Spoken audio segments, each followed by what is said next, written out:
అపారమైన ప్రేమ ఉన్నట్టు రైతులంటే బీఆర్ఎస్ పార్టీకి అపారమైన గౌరవం ఉన్నట్టు రైతుల సభని ఏర్పాటు చేయడం జరిగింది. ముందుగా ఆల్రెడీ రోజు ఉదయంకి వెళ్ళి ఈ విషయాలపైన లెక్కలతో సహా మా పార్టీ పిసిసి అధ్యక్షులు సహచర విప్లు అందరు కూడా కొన్ని లెక్కలు చెప్పడం జరిగింది. ఆ లెక్కలతోటి కొంచెం స్పష్టత తెలంగాణ ప్రజానీకానికి అదేవిధంగా కేటీఆర్కి తెలుసుకున్నాం. 10 ఏళ్ల బీఆర్ఎస్ పరిపాలనలో అనేక సందర్భాలలో రైతులకి రుణమాఫీ చేస్తామని చెప్పి రైతుల్ని పట్టించుకోకుండా ఖమ్మంలో మిర్చి రైతుల చేతులకి సంఖ్యలేసి నేరెళ్లలో రైతులని హింసించి జైల్లో పెట్టి ఆ రోజున్న పోలీస్ వ్యవస్థని వాడుకొని వాళ్ళని ఇష్టం వచ్చినట్టు అడ్డగోలుగా వారిపైన దాడులు చేసి 10 ఏళ్ల మీ రైతుల సంక్షేమం కోసం బీఆర్ఎస్ పార్టీ ఖర్చు పెట్టింది కేవలము 2,88,000 కోట్లు మటుకే. 10 ఏళ్ల బీఆర్ఎస్ పరిపాలనలో 2,88,000 కోట్లు మటుకే బీఆర్ఎస్ పార్టీ రైతుల సంక్షేమం కోసం ఖర్చు పెట్టింది.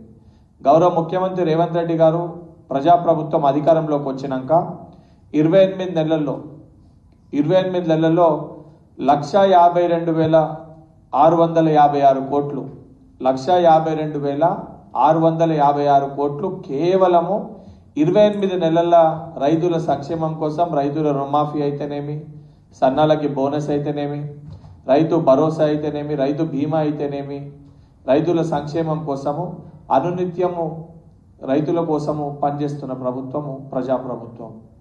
నిజంగా రైతుల సంక్షేమం కోసం ఏదైనా సభని ఏర్పాటు చేసినప్పుడు సమస్యలపైన మాట్లాడితే బాగుంటుంది, సమస్యల గురించి వివరించినా బాగుంటుంది. కానీ ఈ మీటింగ్ ఏదో రేవంత్ రెడ్డి గారిని తిట్టనీకి, లేదా నిన్ను నువ్వు చూపించుకోనీకి, లేదా మీ అయ్య దగ్గర మార్కులు కొట్టేనీకి, లేదా బావ కంటే నేను గొప్పని చెప్పి చూపించుకోనీకి ఇటువంటి పిచ్చి పిచ్చి మాటలు, పిచ్చి పిచ్చి కూతలు కూస్తే తెలంగాణ ప్రజలు గుడ్డలు ఒడిదీసి కొట్టే పరిస్థితి వస్తుంది. కేటీఆర్, నేను కొంచెమన్నా సిగ్గుశరం ఉండాలి నువ్వు మాట్లాడే మాటలకి.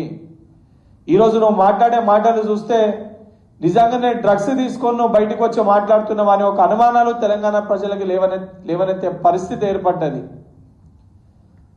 నిజంగా మీటింగ్లో ఏదైనా విషయాలు ఉన్నప్పుడు రైతులకి ఈ విషయాలు ఉన్నాయి, ఈ సమస్యలు ఉన్నాయి, వీటిపైన లేవనెత్తి ఆ సమస్యల గురించి మాట్లాడితే నిజంగా ప్రభుత్వం కూడా ఎక్కడ ఇబ్బందులు ఉన్నాయో వాటిపైన ఆలోచించే పరిస్థితి ఏర్పడుతుంది. కానీ అవన్నీ పక్కన పెట్టి ఓన్లీ రేవంత్ రెడ్డి గారిని తిట్టనీకి, రేవంత్ రెడ్డి గారిని తిడుతూ మధ్యలో రాహుల్ గాంధీ గారి గురించి మాట్లాడినాం. కేటీఆర్, నీకు అడుగుతున్న, రాహుల్ గాంధీ గారు వారి కుటుంబం పట్ల, వారి యొక్క చెల్లె పట్ల అపారమైన ప్రేమతోటి, అపారమైన గౌరవంతో వారి యొక్క స్థానాన్ని వారి చెల్లెకిచ్చి ఎంపీని చేసారు. నువ్వేం చేసినావురా నాయన? మీ చెల్లె ఈరోజు మీ పార్టీ ఇచ్చిపెట్టి, నీ కుటుంబాన్ని ఇచ్చిపెట్టి రోడ్డుపైకి వచ్చి నీ రోజు నీ గుడ్డలిప్పుతుంది. అనుక్షణం అనునిత్యం నేను రాక్షసుని లెక్క సంబోధిస్తుంది. మీరు ఏం పీకిరు తెలంగాణ రాష్ట్రానికి అని చెప్పి భారతదేశానికి పోయినామని చెప్పి రోజుకొక పదజాలం ఉపయోగించి మిమ్మల్ని తిడుతుంది. కల్వకుంట్ల కవిత గారు మిమ్మల్ని రోజు తిడుతుంటే సిగ్గు లేకుండా, వాటికి సమాధానం చెప్పలేక, ఆ మాటలకి స్పందించలేక, ఇంట్లో ఇల్లే సగల పెట్టుకోకుండా బయటకు వచ్చి రాహుల్ గాంధీ గారి గురించి, రేవంత్ రెడ్డి గారిని విమర్శించే స్థాయారా నీది? ఈరోజు నిన్ను ఈ యొక్క మాట్లాడే పరిస్థితి ఎందుకు వచ్చిందంటే, నువ్వు కొడుక అనే పదం ఉపయోగిస్తే నేను కూడా ఏంద్రా నా కొడుక అనే మాట్లాడే పరిస్థితి ఏర్పడుతుంది. నువ్వు ఏ రకంగా మాట్లాడితే ఆ రకంగా నీకు కూడా సమాధానం చెప్పాల్సిన పరిస్థితి ఏర్పడుతుంది. అమెరికాలో చదువుకొని సూటు బూట్ వేసుకున్నప్పుడు మాట్లాడే పద్ధతి కూడా నేర్చుకో. మాట్లాడే మాటలు ఏ రకంగా మాట్లాడుతున్నా కూడా ఒళ్ళు దగ్గర పెట్టుకొని సోయితోటి మాట్లాడు.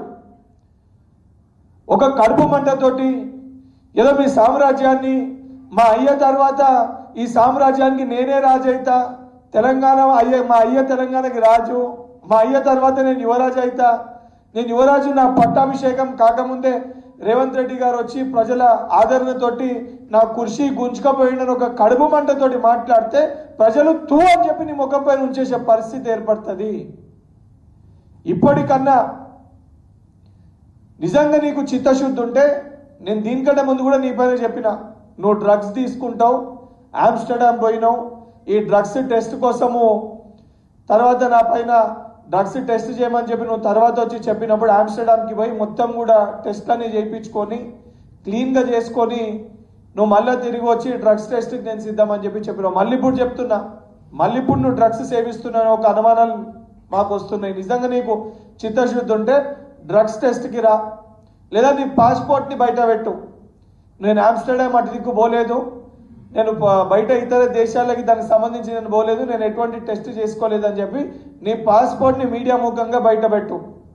ఈరోజు అడ్డగోలుగా సిగ్గు లేకుండా తెలంగాణ ఇజ్జత్ మానం తీసేసి చేయాల్సిన నీచపు పనులు అన్నీ చేసి 10 ఏళ్ళ అధికారంలో ఉన్నప్పుడు రాబందుల లెక్క, రాక్షసుల లెక్క, దయ్యాల లెక్క, రాక్షసత్వంతో తెలంగాణని పీడించుకొని తిన్నారు. ఈరోజు ఏం మాట్లాడుతున్నావు? మేడిగడ్డ కూలనీకి మేము బాంబులు పెట్టామని గర్దపలు దొమ్ముతున్నావా? అది అధికారంలో నువ్వే ఉన్నావు కదా. నువ్వు అధికారంలో ఉన్నప్పుడు మేము మేడిగడ్డకి బాంబులు పెట్టి పేలుస్తే మరి సోయి లేదా నీకు? మరి అది అధికారంలో ఉన్న నువ్వు సోయి లేకుండా పనిచేస్తున్నావు. మరి మీ అయ్య ముఖ్యమంత్రి ఉండాల్సి ఏం చేసిండు? ఇప్పటికన్నా ఈ పిచ్చి పిచ్చి మాటలు మానుకోకపోతే అసెంబ్లీ ఎలక్షన్స్లో ప్రతిపక్షంలో కూర్చోబెట్టారు. మీ బలుపు మీ కొవ్వు తగ్గకపోతే పార్లమెంట్ ఎలక్షన్స్లో గుండు సున్నా ఇచ్చారు. ఇంకా ఇదే రకంగా విర్రవీగితే తర్వాత వచ్చిన ఉప ఎన్నికల్లో భారీ మెజార్టీ కాంగ్రెస్ పార్టీకి ఓట్లేసి గెలిపించి బీఆర్ఎస్ పార్టీని బొందబెట్టారు. ఇంకా కూడా మీ బలుపు తగ్గకపోతే రాబోయే ఎన్నికల్లో నిన్ను, మీ అయ్యని, మీ బావని ఫ్యామిలీ ప్యాకేజ్గా కుటుంబ సమేతంగా మిమ్మల్ని ఎమ్మెల్యేలుగా కూడా తెలంగాణ ప్రజలు, సిద్దిపేట, సిరిసిల్ల, గజ్వేల్ ప్రజలు మిమ్మల్ని ఓడగొట్టే పరిస్థితి కూడా అతి త్వరలోనే మీరు ఎదుర్కోబోతున్నారు. నిజంగా నీకు సిగ్గుంటే నువ్వు మాట్లాడిన విషయాలపైన చర్చగిరా. శాసన మండలి సభ్యునిగా, ప్రభుత్వ విప్పుగా 10 ఏళ్ళు కాంగ్రెస్ పార్టీ అధికారంలో ఉన్నప్పుడు రైతుల కోసం మేమేమి ఖర్చు పెట్టినాం, రైతుల సంక్షేమం కోసం మేము ఎన్ని నిధులు కేటాయించినాం, రైతు రుణమాఫీ కోసం ఎన్ని డబ్బులు కేటాయించినాం. 10 ఏళ్ళు మీరు అధికారంలో ఉన్నప్పుడు నీ సొంత సిరిసిల్ల నియోజకవర్గానికి ఎన్ని కోట్లు నువ్వు కేటాయించిన రుణమాఫీకి? ప్రజాప్రభుత్వం అధికారంలోకి వచ్చినాక సిరిసిల్ల నియోజకవర్గంలో ఎన్ని కోట్లు కేటాయించి రుణమాఫీ చేసినాం? అన్ని లెక్కలతో సహా చర్చకి నేను సిద్ధంగా ఉన్నా. నిజంగా నీకు చిత్తశుద్ధి ఉంటే, నిజంగా నీకు రైతుల పట్ల ప్రేమ ఉంటే, నిజంగా 10 ఏళ్ళ మీ పరిపాలనలో రైతుల సంక్షేమం కోసం నువ్వు పని చేసి ఉంటే నువ్వు చర్చకి బయటికి రా. ఎవరు ప్రజాప్రభుత్వమా లేదా కషాయత్వంతో పరిపాలించిన 10 ఏళ్ళ మీ పరిపాలన ఏది కరెక్టో మీడియా ముఖంగా తేల్చుకున్నామని చెప్పి కేటీఆర్కి సవాల్ విసురుతున్నాను.